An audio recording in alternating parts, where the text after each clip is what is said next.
الرحمن الرحيم ومركل عبد الغني علي محمد iyo koorsadii waa maxay kombuyuutar cashirkeedii lixaad koorsadaas oo qayb ka ah koorsooyinkii aan ku sharaxayna barashada aaladda kombuyuutarka daawadaha qiimaha iyo sharafta iyo maamuuska leh haddii aan dib ku xusuusiyo casharadii hore aan soo dhaafnay waxaan soo sharaxnay kombuyuutar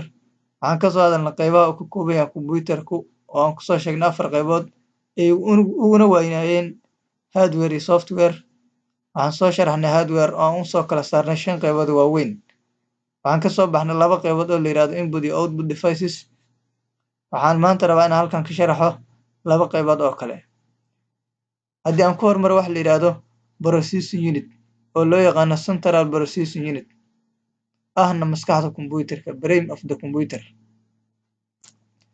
waxaa kaloo loo yaqaanaa processorna waa la yiraahdaa magac kale oo loo yaqaan CPU processor waxa lagu cabiro marka waxa la yiraahdaa maskaxda kombuyuutarka megahertz la yiraahdo shirkadaha soo saara waxa ugu caansan Intel iyo AMD oo laga wada advanced micro devices waxaana si qatarsan shirkadii la yiraahdo Intel haddii aan ka hadlo marka qaybaha uu ka kooban tahay CPU-ga ama maskaxda kombuyuutarku waa 3 qaybood oo loo kala saaraa waxa la yiraahdo control unit arithmetic logic unit iyo memory ama register 3daas qaybood oo loo kala saaraa control unit marka waxay kontrolshaa wax kasta oo soo gala kombuyuutarka ama ka baxa input and output devices ka soo gala kombuyuutarka ayay kontrolshaa ama xog kasta oo la soo geliyo kombuyuutarka ama laga bixinayo xogtaas markay kontrolsho kadib arithmetic logic unit qaybta la yiraahdo ayaa loo gudbiyaa oo soo turjunta xogtan waxay tahay soo sheegta waxaa kaloo jirta qayb kaloo la yiraahdo memory ama register oo inta xogtaas la gudbinayo oo la turjumayo ayadu kaydida dabcan dadka sayniska yaqaana maskaxda oo kale bini aadamka oo kale 3 qaybood loo qaybaa mid hore mid dhexe iyo mid dambe ayaduna waa saan oo kale oo maskaxda kombuyuutarku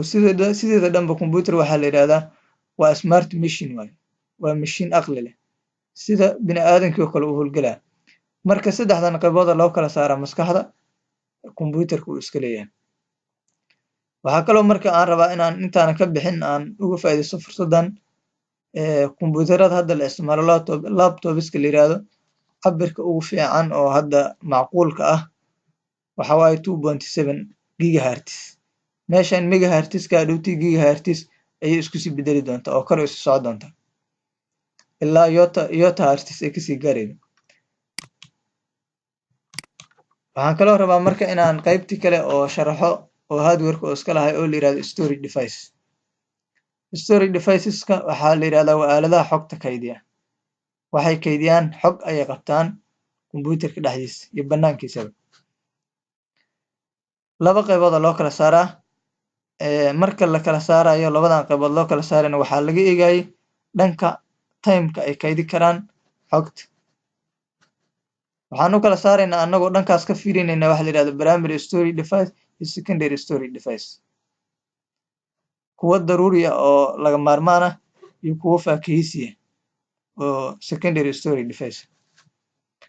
primary storage device waxay isu kala baxayaan 2 qaybood oo la yiraahdo RAM iyo ROM dabcan haddii aad la socoto casharada hore RAM waan ka soo hadalnay wuxuu yahay cashar dhan ayaan uga hadalnay RAM iyo CPU oo koorsadan ka madax banaanay RAM-ku marka waa qayb ka mid ah primary storage device-ka wuxuu u kaydiyaa xogta si temporary wuxuuna xogta kaydin karaa intuu kombuyuutarku shidan yahay xogta uu kaydiyana waa xog kasta oo kombuyuutarka screen-ka ka isticmaalay intaas ayaan sharaxadiisa u gudbaa fadlan daawo casharkii ka horeeyay oo aan ku soo sharaxay waxa kombuyuutar laga fiiriyo marka aad soo iibsanaydo casharkaas ay ku jirto waxa la yiraahdaa ROM oo asagu u kaydiya permanently si joogto ah xogta u kaydiya waxaana la yiraahdaa laga soo gaabiyo read only memory ROM-ku marka wuxuu kaydiyaa xogta kombuyuutarka ayuu kaydiyaa sida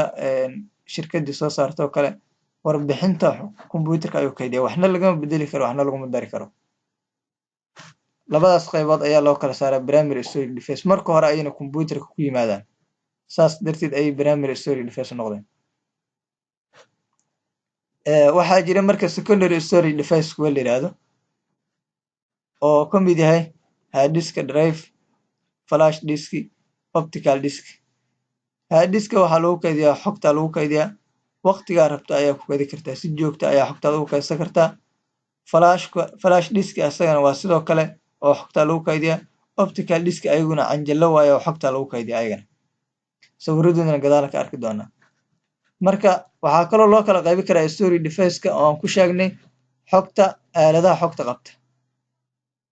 dhanka ayadoo laga fiirina qaabkay xogta u qabtaan optical iyo magneticna waa loo fiiriyaa haddii loo kala qaybinayo macnaha category ayadoo loo kala saarayo qaabka ay xogta u qabanayaan labadaas qaybood loo kala qaybiyaa u kala marka sawiradooda storage device-ka marka RAM sawirkiisu waa saan oo kale fantaxdaas yarta oo gantaas dhex ayuu uu leeyahay kuwa qaarna raamamka qaarna laba fantaxood oo kale leeyahay roomkuna waa kaasa sida arkaydo waa baalkaas oo yarka jibka u eg saas uu samaysan yahay marka waa kaasa asagana flash disk waa kana asagana inkastoo noocyo badan ay ku yimaadaan saas camal oo asaguna u samaysan yahay optical disk ayaguna waa canjaladan oo DVD CD waxyaabo badan usii bahan ay usii qaybsamaan waxaa jira disk asaguna sawirkaanu leeyahay asaguna saas kale oo muuqaalkiisu yahay asaguna noocyo badan oo kale ku yimaada laakiin qaabkaas ayuu u kaydiyaa kulli waxaan oo dhanna xogay kaydiyaan daawadaha qiimaha sharafta leh fadlan haddii aad channelka cusub tahay subscribe dheh casharada taxanaana waxaan kugula talinaa inaad casharada si soo kala horeen u daawatid iminkana waxaan soo gaarnay gabagabadii casharkeena u diyaar garooba casharkeena 7aad asalaamu calaykum waraxmatullaahi wabarakaatu isku soo noqod iyo mar kale dhammaan asxaabta ku xiran